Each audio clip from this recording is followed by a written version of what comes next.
Really excited to be here today and talk about what's going on with this gig economy thing.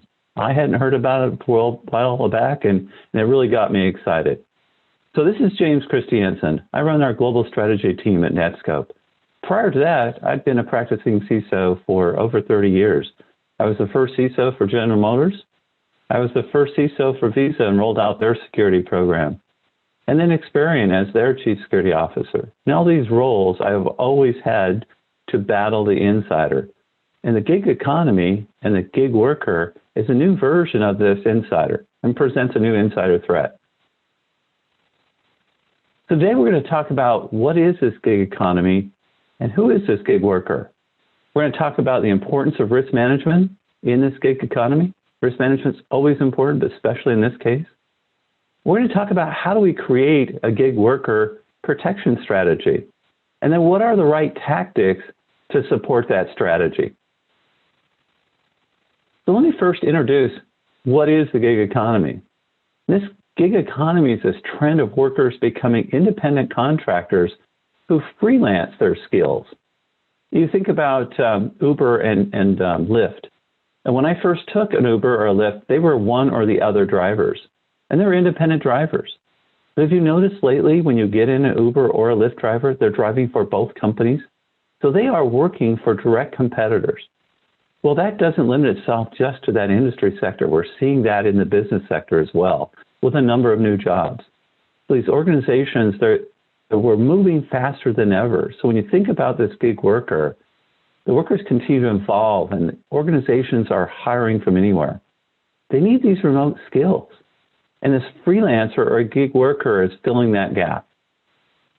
So as you think about the changing work culture, and when I first started in business, you were loyal to the company. You know, we had at GM, we had people that had never had another job. They'd worked for GM their entire life. Well, we've seen that erode to where it doesn't exist. And even in our policies, we talk about, you know, we do this for a contract and we do this for an employee. Well, today, there's really no difference. There's 18 months to 2 years for an employee or 18 months to 2 years for a contractor. So we have to start thinking differently, even with the way we manage contractors. So a freelancer, when you think about it, we're going to think about them most often we talk, we're going to think of them like contractors. But here's the real gotcha here and the real scary part. That gig worker, that freelancer, may be that person that sat next to you when we were back in the office. They're doing a gig in the middle of the day. Maybe even after this presentation, I'm doing a gig for maybe a startup, a competitive startup. So think about the gig worker or this freelancer as anyone on your organization could fill this role. So that makes it even a little extra scary. So as we look at these numbers, I mean, this is what was shocking for me. We've got over 50% of the global workers working in this gig economy. Many do because they lost their jobs during the COVID-19. We've got over a third of our U.S. workers participating in this gig economy, either through their primary jobs or secondary jobs. And 90% of those surveyed said, yes, they would absolutely do a freelance type job as an independent contract worker. 90% of our workers would say, yeah, sure, I would do a gig. And then this workforce is growing at 3 times the normal workforce. So this is a new threat, and it's a threat we need to look at, and a threat we need to put our strategy and our tactics together. So as we think about this gig economy, I want to give you kind of an example, and this one was crazy. We'll call this gentleman Bob. And this Bob had this deal going. I don't know what to call it, a scab, but he outsourced his own job. He was an application programmer, took and outsourced his programming role to an organization in China. The company had put two-factor authentication in, so he mailed them his key fob. So they're actually logging in every day, doing his coding. He actually had this going with multiple companies where he was doing this.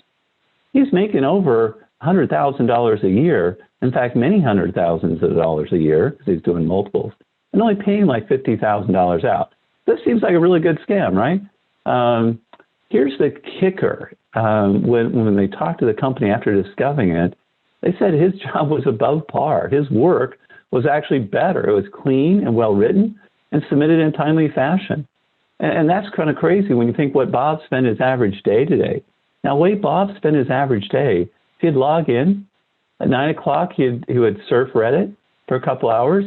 He'd watch cat videos till about 11:30, take lunch at 1 till 1, come back, go on eBay, do some purchasing on eBay till 2-ish, then do his Facebook updates. And then around at 5 o'clock, he'd email his update to his management team, and that would be it. So this is an example of a gig worker. It's funny as heck when you think about it, but here's the thing. They were right part of that workforce.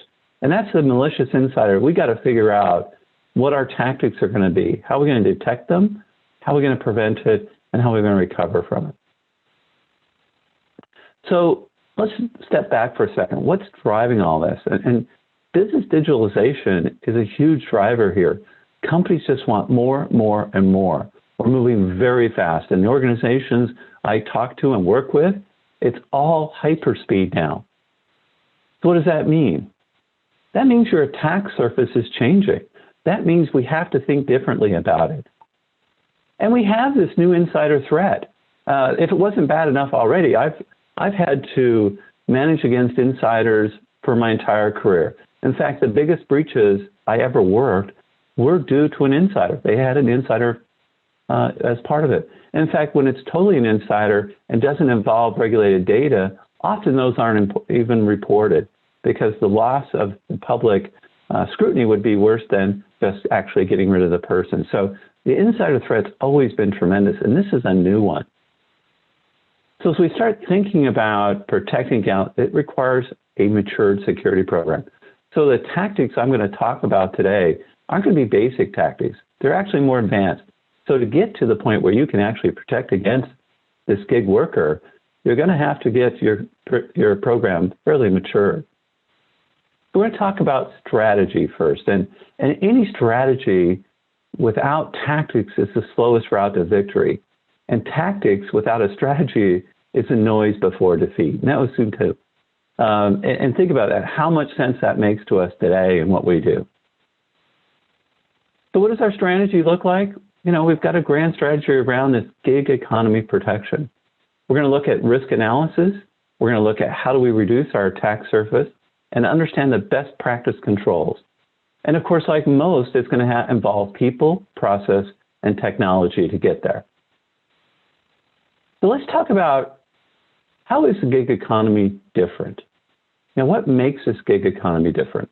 Well, gig economy workers are typically very short-term workers. They're coming in and they're going out, and they're doing specialty kind of activities. Contract workers are typically required, as you think about a normal contract you would write, you would say you have to have it encrypted. Often you will provide the laptop to them, and it will come with antivirus, your document repository, et cetera. Well, these gig workers come in, they're most often going to be using their own laptops. Most often, they're going to be using their own collaboration tools. They're going to take your data and perhaps put it in their store. And these are the things we've got to think about and how we're going to protect against. Here's the thing. In a gig worker and a contract worker, of course, we're always going to do background checks. Often these are such short that background checks are often overlooked and not done. And that can be actually key to a lot of the activities they're going to be working on. They'll often work on their own personal machines that may or may not have the right security controls in place. And they may conduct research or compile sensitive information as that part of that gig worker. And I'm going to talk more about example workers here. And think about Bob and all the application code he actually was outsourcing. And that could have been very sensitive code that could then end up at a competitor's site or provide backdoors in. We don't know. So the key question you're going to be asking yourself, okay, we got this gig worker. Did they share that information with anyone? Do they have it contained? And is that information deleted when they're done? Or is this retained? These are things we often work with as we're thinking about a normal worker, as we're thinking about, you know, a contract worker or one of our employees. This is given. But as we're thinking about these new freelance workers or gig workers, we have to address that differently. So let's talk about threat management and this insider threat. How do we address this threat? Well, first of all, understanding the persona of those folks may be doing this. And here's some examples, but there's lots of them. An application programmer, Bob was in that category, but let's just talk about it a little bit more generically. You have application code you are working on. And this application code, if it gets sent in a freelancer's hand, can be put in a GitHub and it can be copied out. So that code, that IP, can actually leak into a competitor. Maybe it's not one of your number one competitors today because you work in a large organization and no one would do that. But I got to tell you, as an ex-application programmer, when we write a cool subroutine, we reuse them. It's part of our toolbox. So what you spent maybe $100,000 of time developing a new routine may be used as a, quote, tool in the next gig. So think about the loss of that investment in your R&D and potentially enabling your competitors to go faster. Market analyst research, often done by freelancers these days. That may contain very sensitive information that you've provided them to do this market research. Think about your pricing schedules. Maybe you've got them looking at pricing or your compensation for your sales staff and commission rates. And all that goes in. Guess what's in there? Your top salesmen, because they're going to know who's selling what, your commission rates, your pricing for your customers. This is all the most sensitive data you could possibly have. I had the pleasure of serving as a CEO for about 7.5 years as a startup.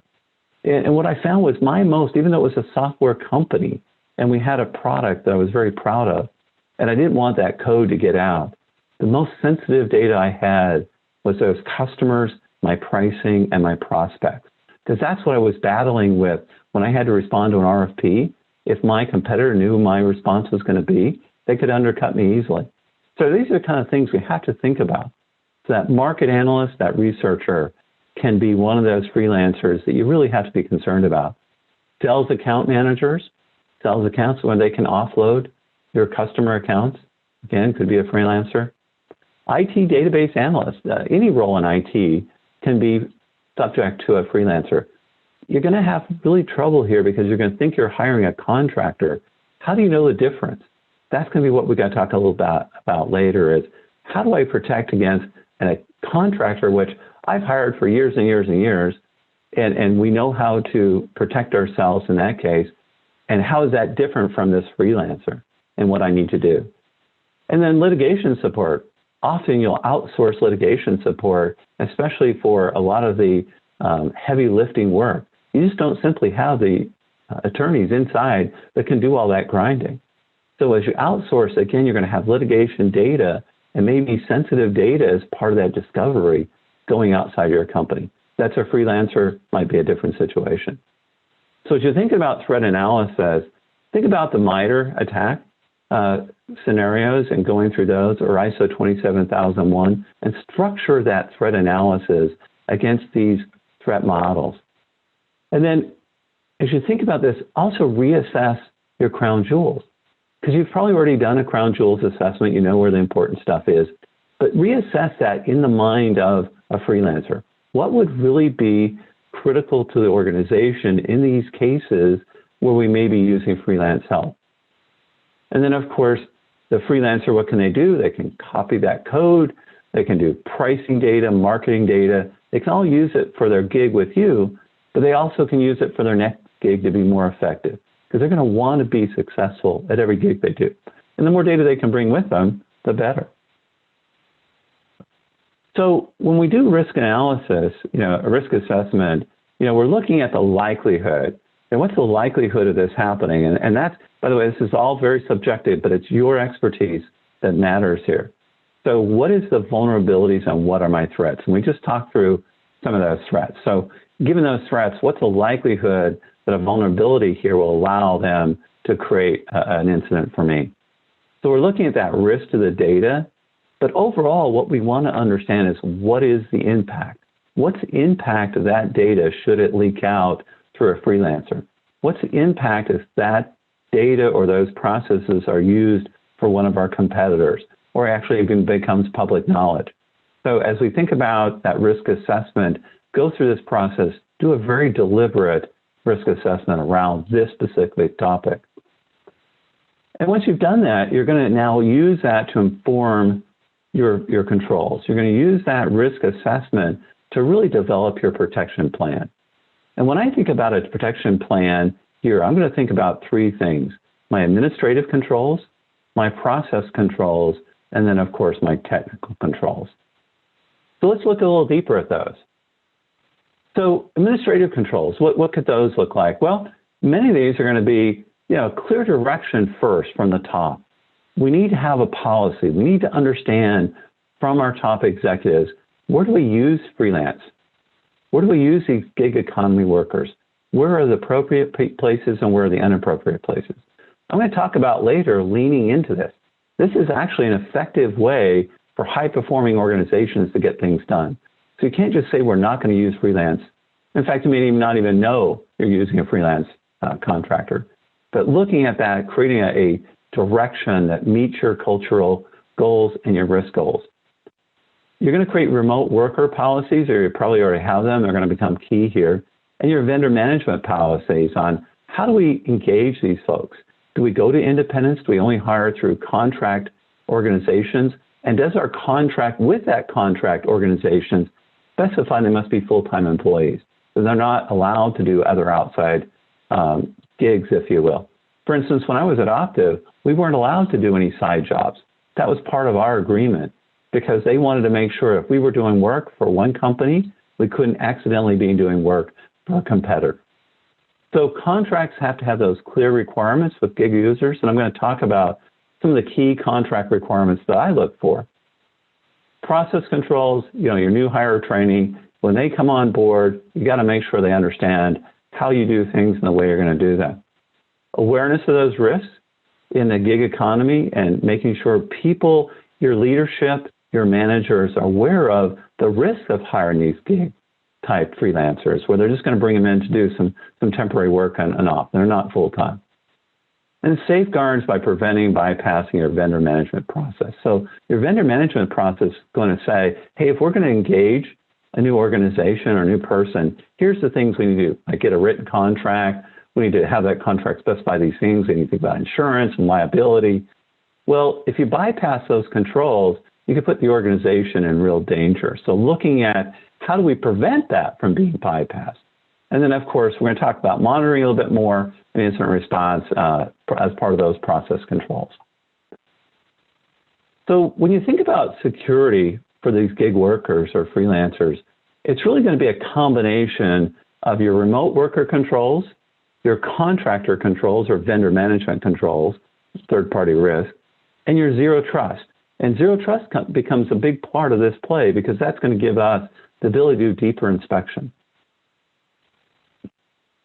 So as we look at remote worker controls, and these apply to most any remote worker, so if we look at best practices there, again, that policy, making sure we have one, security awareness and training is a big part of that, setting up VPN, but you'll notice for gig workers, it's not just a normal VPN that takes that worker and dumps them into your network because they can go laterally and get things they're not supposed to get to.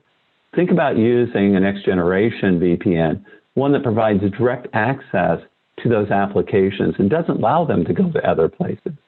So think about that as one of those key controls for your remote workers. Require two-factor authentication, pretty standard now, but across all organization applications. Tighten your access rules. Gig workers really need to be very tightly controlled on what they can get to. So you know what applications, what data they can get to, or what code repositories. And then some of the physical security for a normal remote worker, where are they putting documents? Are they printing them at their remote spot? Are they safeguarding that laptop when not in use? So think about those. Often those are very standard remote worker controls, but we need to apply them here. Now let's talk about third-party risk management. I'll go through the normal life cycle with you real quickly here, but we need to have these things in place. So we're going to talk about risk identification. So anytime we're setting up a new vendor or a new gig economy worker, what's the risk? What are they working on? So we have an idea of what they're doing. What sensitive data will they have access to? How are they going to protect our systems? What protections do we need in place for that gig worker? We're going to require them to have encryption on their laptop, antivirus, some of the standard things. And who's going to make sure that gets done? And then looking at their financial viability if you're coming through a contracting outfit, or if you've got a big contract you're doing, how you're protecting your company financially in case you should pay them and then it should go away. Insurance. Think about insurance for both cyber insurance and liability insurance as you hire these folks. And then a remediation plan for anything that isn't done that you need done before they start working. Again, with a gig economy, this becomes really problematic because they're usually short-term. They're in and out like that. So this is going to be more difficult than it's been in the past. So if you think about contracts, and this is third-party risk contracts, but I recommend to the extent possible, you're going to need a written contract with a freelancer. Don't think and don't allow them to engage them without a written contract. The liabilities need to be addressed. All these things need to be addressed in writing. So getting that form put out and having one specific for Giga workers that specify the certain things you need with them for these short-term contracts. But think about the security safeguards you want in place. Restrictions on outsourcing. Can they outsource the work you've given to them?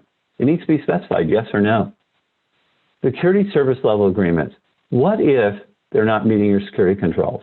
Do you have any need in there that says, we're going to hold back 10, 20% or not pay if you don't get these things in place by the time you start a gig? So think about a penalty process here.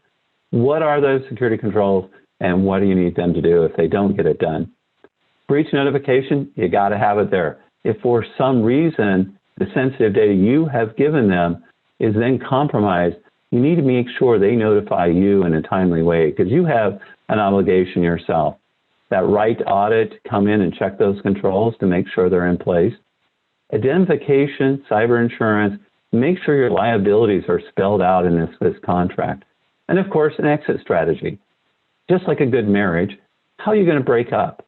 When you leave, what are your expectations of them around deleting the data, returning data, archiving the data, erasing or reformatting things?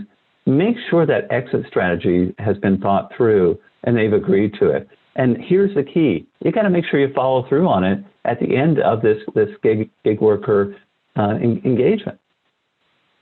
So as we think about gig worker best practices, it's a form of a contractor, so many of the same controls apply here. The written contract, security focus towards the endpoint is where because you're going to probably be using cloud-based collaboration tools for them to work on, or maybe some of your back-end private applications. Notify them you will be monitoring their activity, always a good practice. And background checks. Now, background checks have to be quick.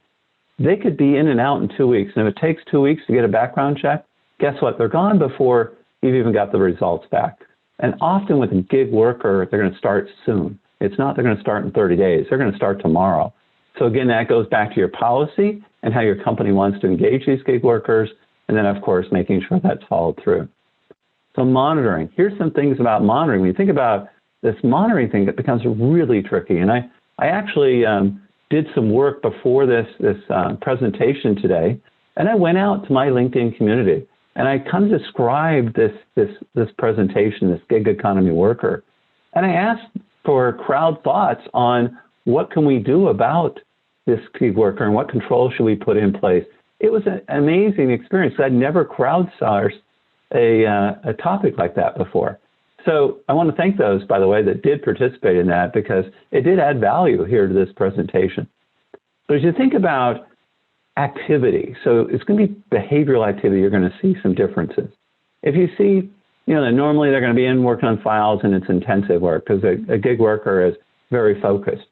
Well, all of a sudden you notice they're coming online for a few minutes, they look and do something, they go back offline.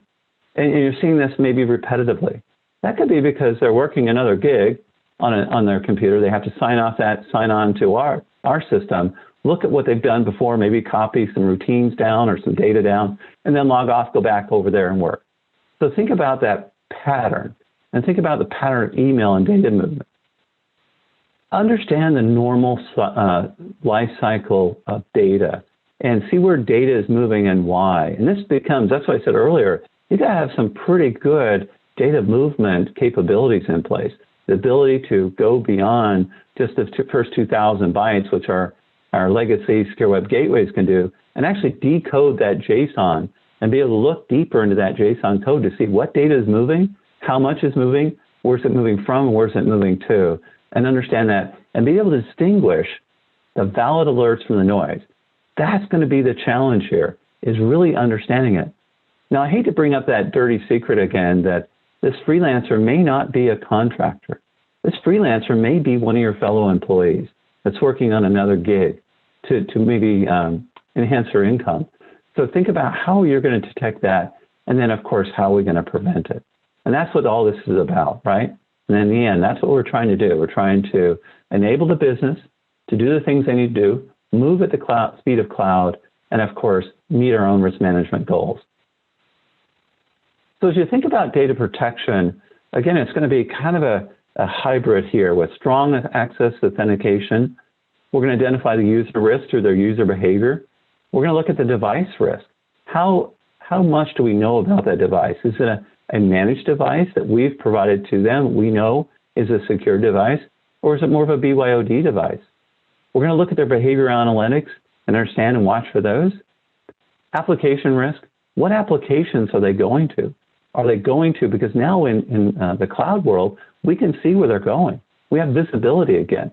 Are they using applications that may be causing us risk? Are they storing data in a place they shouldn't be storing it? And that's key for us because we don't want that data to be inadvertently lost. Application instance awareness, and this is absolutely key. If you've got Office 365 or G Suite, you need to be able to see if it's going to a business version of Office 365 or a personal version. Standard secure web gateways, the ones I deployed a few years ago, can't tell the difference.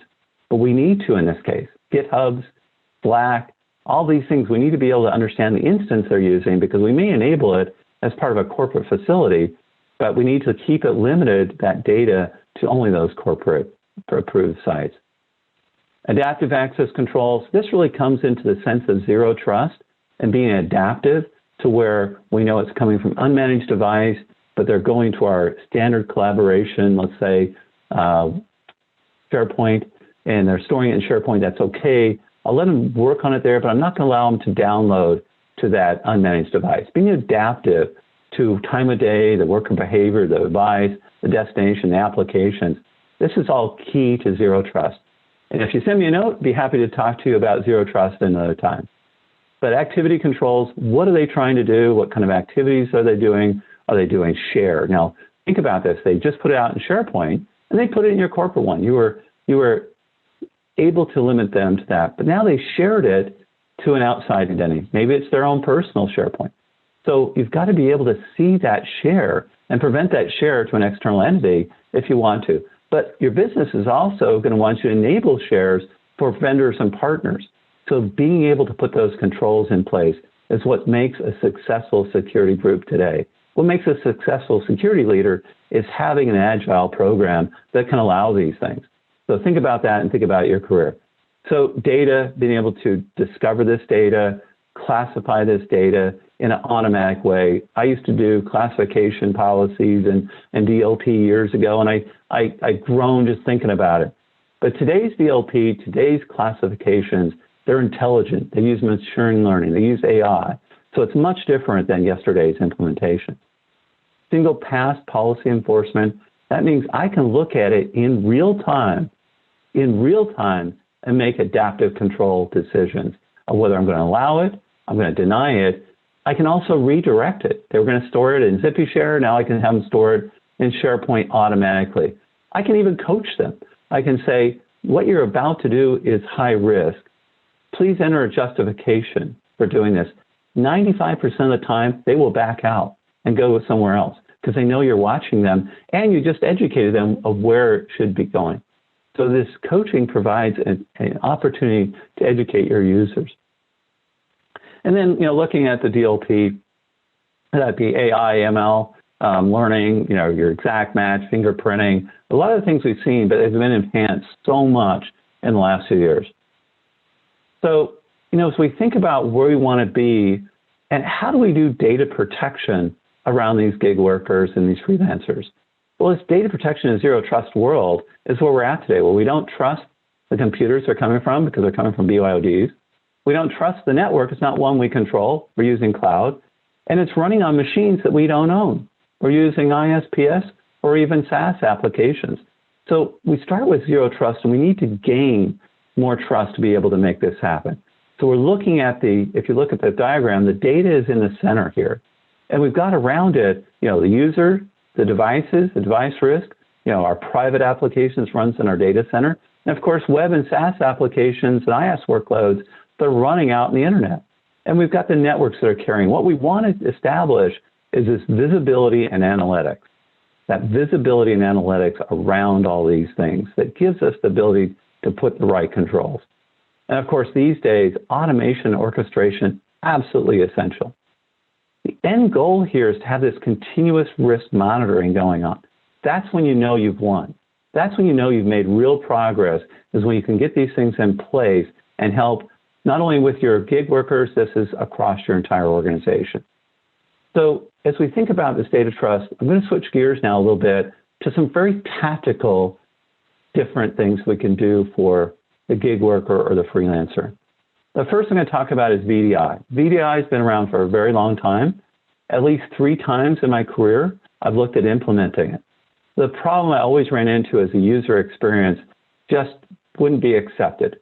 If we were trying to roll it out into some of those organizations I talked about earlier, the culture would not accept it. Some of the financial institutions where they've grown up with VDI, it's very acceptable.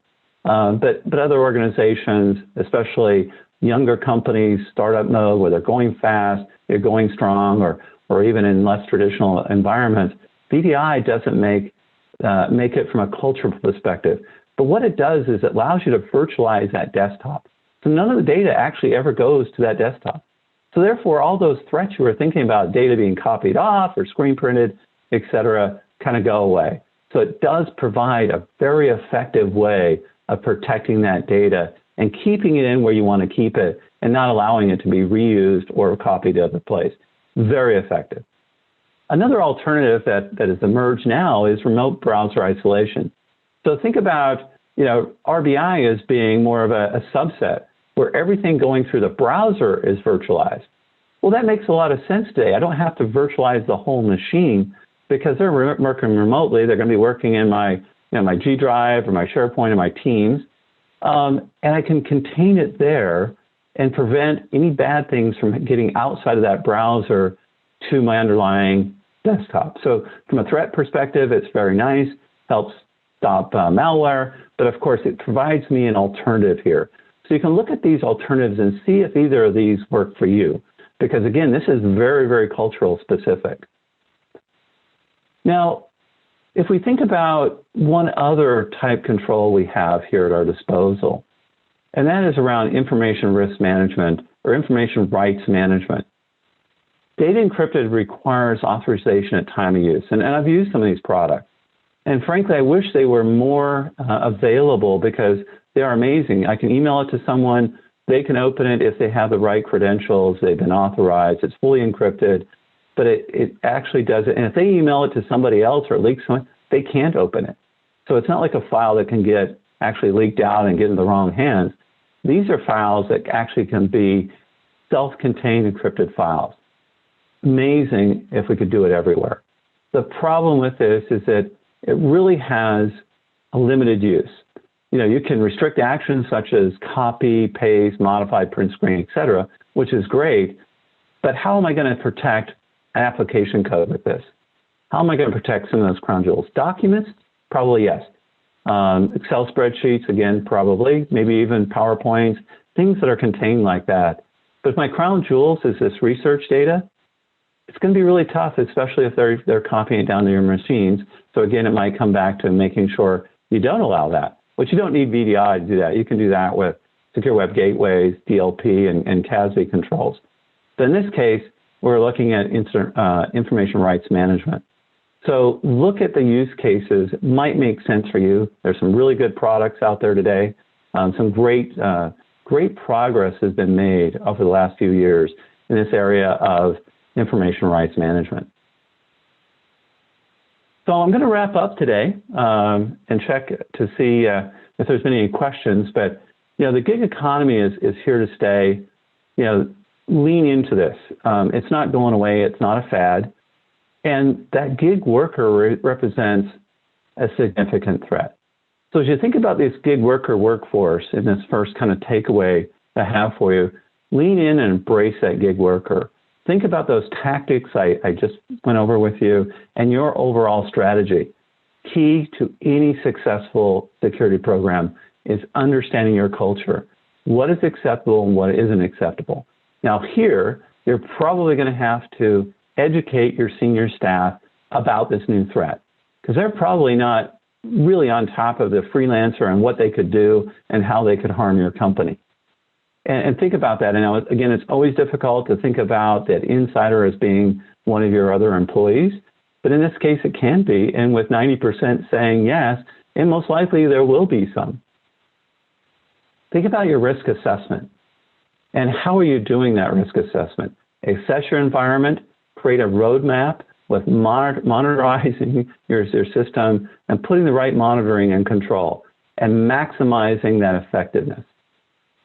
Think about your gig worker controls. And as I said earlier, it's a combination of remote worker, vendor management, and some specific ones around gig workers, and of course, zero trust. I'm hearing zero trust from my colleagues across the world right now. It seems to be getting a lot of momentum in implementing because we've reached that tipping point, as SASE's described, where we've got more data going outside of our organizations than inside.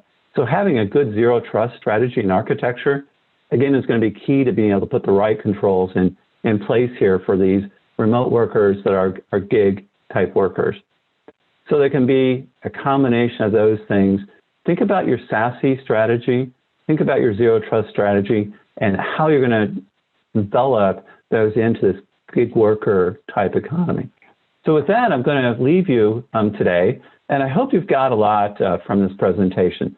Feel free to follow up with me anytime. You can send me an email, ask questions. My email address is there on the screen. It's james.christiansen@netscope.com. And really looking forward to hearing how you reacted. Give me some posts. Tell me what you think we should do, because this is a new problem. Maybe I got some things right here today, but I'll bet you have some great ideas as well. So I'm looking forward to hearing back from you. With that, I want to say thank you and good afternoon.